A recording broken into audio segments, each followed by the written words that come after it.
welcome to Pergola Nurseries in Virginia. We're already mixing a little bit of swell well compost in this area, so it's well prepared for this plant. This is a lovely Primula.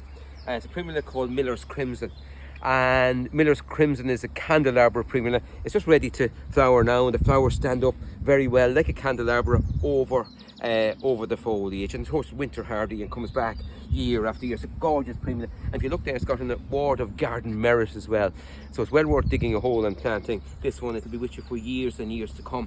And then after a few years, what you can do is lift up the clump and split them up, and you have more plants to spread through your garden. So we're going to mix in a little bit of super tri planting fertiliser at the bottom of the planting hole, a little bit in there. So that's gone in there.